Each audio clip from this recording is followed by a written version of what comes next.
வந்தே ஏற்றுக்கொள்வாயா?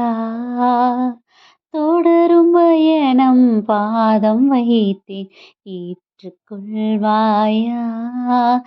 இறை தியாக வாழ்வை நானும் வாழ அர்ப்பணம் என்னை தருகின்றேன் ஏற்றுக்கொள்வாயா? என் வாழ்க்கை பயணம் முழுவதும் அருள் புரிவாயா? என் லட்சிய பயணம் தொடர்ந்திட என்னை உன்னில் இணைக்க வந்தே ஏற்றுக்கொள்வாயா? தலைவன் என்னில் வாழும்போது தனிமை என்னை வாட்டுமோ? தந்தை அன்பில் தலைக்கும் போது தடைகள் தான் என்னை தீண்டுமோ? உலக வாழ்வின் தலைவனே உந்தன் சாயல் மறந்து வாழ்கிறேன் இறைச்சாயல் ஒளிர மாண்பு மிளிர உந்தன் பாதம் படைக்கின்றேன் ஏற்றுக்கொள்வாயா? என் வாழ்க்கை பயணம் முழுவதும் அருள் புரிவாயா? என் லட்சிய பயணம் தொடர்ந்திட. ஹாய் குட்டீஸ், எல்லாரும் எப்படி இருக்கிறீங்க? நல்லா இருக்கீங்களா? ஹாப்பியாக இருக்கீங்களா?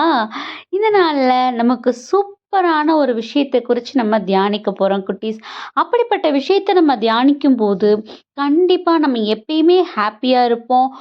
எந்த ஒரு சூழ்நிலையிலையும் ஏசப்பா என் கூட தான் இருக்கிறாங்க, நான் எதுக்கும் பயப்படக்கூடாது, நான் எதுக்கும் சோர்ந்து போகக்கூடாது அப்படிங்கிறத நம்ம ரொம்ப ஸ்ட்ராங்காக எடுத்துக்கிடுவோம் குட்டீஸ்.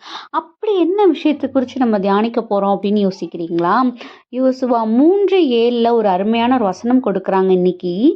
இன்று அவர்கள் கண்களுக்கு முன்பாக உன்னை மேன்மைப்படுத்துவேன் அப்படின்னு யார் சொல்றாங்க? ஏசப்பா நமக்கு ஒரு அருமையான வசனம் கொடுக்குறாங்க.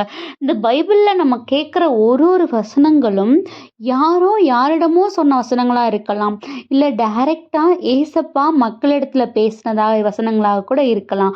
ஆனா நம்ம அதை கேட்கும்போது நமக்குள்ளேயே தோணும், இந்த வசனம் நமக்கு கொடுக்கப்பட்டிருக்குது, நம்மளை பார்த்து ஏசப்பா சொல்றாங்க, நம்ம அதனால ஸ்ட்ராங்கா இருக்கணும்னு நமக்குள்ளே ஒரு விஷயம் தோணும்ல குட்டீஸ். உண்மையிலேயே நம்மளுடைய வாழ்க்கைங்கிற இந்த பயணம் முழுவதும் நம்ம எடுத்து கொண்டு போகக்கூடிய ஒரே விஷயம் நம்ம ஏசப்பாவுடைய வார்த்தைகள் மட்டும்தான்.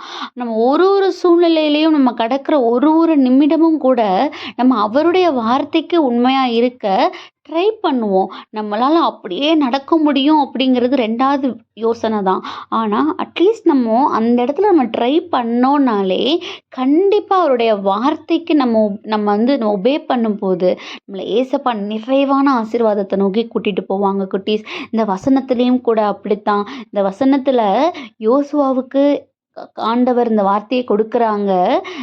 இன்று அவர்கள் கண்களுக்கு முன்பாக உன்னை மேன்மைப்படுத்துவேன்னு கொடுக்குறாங்க. ஸோ நம்மளையும் பார்த்து நீங்கள் உங்கவுங்க பேரை சொல்லிக்கோங்க. நான் உன்னை என்ன பண்ணுவேன், இன்னைக்கு உன்னை சுற்றி எத்தனையோ கண்கள் எத்தனையோ விதத்தில் உன்னைய பார்க்கலாம், எத்தனையோ விதம் உன்னை குறித்து யோசிக்கலாம், உன்னை குறித்து எத்தனையோ விதங்களில் அவங்க தீர்மானித்து வச்சுருந்துருக்கலாம். ஆனாலும் கூட அவங்க எல்லார் கண்களுக்கும் முன்னாலேயும் நான் என்ன பண்ண போகிறேன், நான் உன்னை மேன்மைப்படுத்த போகிறேன். அப்போ தெரியும் உன்னுடைய வாழ்க்கை பயணம் முழுவதுமாக நான் இருந்தேன்னா உன்னுடைய வாழ்க்கை எவ்வளோ செழிப்பாக இருக்குங்கிறத நீயும் புரிஞ்சுக்குவேன்னு நம்மளை பார்த்து சொல்கிறாங்க குட்டீஸ். கண்டிப்பாக இவ்வளோ நாள் நம்ம கடந்து வந்த பாதைகளும் நம்ம தனியாக கடந்து வரலைங்கிறது நமக்கு நல்லாவே தெரியும். நீங்கள் நினைக்கலாம், நம்மலாம் குட்டி பிள்ளைங்க தானே, நம்ம அம்மா அப்பாவோட அரவணைப்பில் தான் நம்ம வளர்ந்துட்டு இருக்கோம், நம்ம அம்மா அப்பா தான் நம்மளை எங்கே போனாலும் கூட்டிகிட்டு போகிறாங்க வர்றாங்கன்னு நீங்கள் நினைக்கலாம் தானே. ஆனால் நம்ம அம்மா அப்பா கண்ணயறுகிற நேரம் கூட நமக்கு தூதராக இருந்து நம்மளை பாதுகாக்கிற நம்மளுடைய தேவன் எல்லா சூழ்நிலைகள்லையும் என் பிள்ளை சிறப்பாக இருக்கணும், எல்லா சூழ்நிலைகள்லயே என் பிள்ளை ஆசீர்வாதமா இருக்கணும் அப்படின்னு எப்பயுமே நம்மள பாதுகாத்து வழிநடத்திட்டு வர்றாங்க குட்டீஸ். ஸோ நம்ம ஏசப்பா கிட்ட சொல்லணும், "ஏசப்பா நான் எந்த சூழல்ல இருந்தாலும் கூட என்னுடைய வாழ்க்கை பயணம் முழுவதுமா நீங்க என் கூட இருங்க. நான் அதுக்கு தகுதியுடைய வாழ்க்கை நான் வாழணும். என்னுடைய எல்லா சூழ்நிலைகளையும் நான் உங்களுடைய வசனத்துக்கு உண்மையா இருக்க நான் எப்ப ட்ரை பண்றேனோ, கண்டிப்பா நான் தைரியமா நான் எதிர்பார்க்கலாம். நீங்க என்னுடைய லைஃப்ல ஃபுல்லா என் கூட இருப்பீங்கன்னு. ஏன்னா, நான் உங்களுடைய வார்த்தைகளுக்கு உங்களுக்கு நான் உண்மையா இருக்கேன்ல." அப்படின்னு நம்ம என்ன பண்ணுவோம், ஏசப்பா கிட்ட நம்மள ஒப்பு கொடுப்போம் குட்டீஸ்.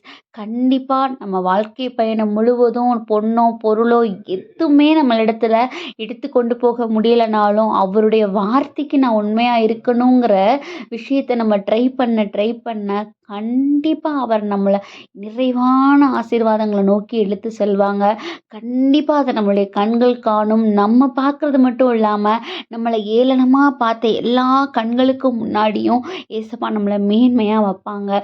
ஸோ இந்த நாள்ல அதுக்கு நான் தகுதியுடைய வாழ்க்கைய வாழணும். ஏசப்பா அதுக்கு நீங்க என்னைய பலப்படுத்துங்க. அதுக்கு எனக்கு சொல்லித்தாங்க. அதன்படி நான் நடக்கிறதுக்கு என்ன வழிநடத்துங்கன்னு ஏசப்பாட்ட ஒப்பு கொடுத்து ப்ரேயர் பண்ணுவோமா? அன்பான ஆண்டவரே, இந்த நேரத்திற்காக நன்றி அப்பா தகப்பனே. இந்த நேரத்திலயும் கூட நீங்க எனக்கான வசனம் கொடுத்துருக்கிறீங்கங்கிறத நான் விசுவசிக்கிறேன். அதுக்கு தகுதியுடையவளா நான் வாழணும், தகுதியுடையவங்களா நான் இருக்கணுங்கிறதுக்காக எனக்கு நீங்க நிறைவான வழிமுறைய காட்டியிருக்கிறீங்க. என்னுடைய பாதை எப்போதும் உம்முடைய வார்த்தைகளுக்கு உகந்ததா இருக்கணும். அதுக்காக முழுவதுமா எங்களுடைய இருதயத்த உமது கரங்கள்ல ஒப்பு கொடுத்து ஜெபிக்கிறோம். ஜீவனுள்ள தகப்பனே, ஆமென்.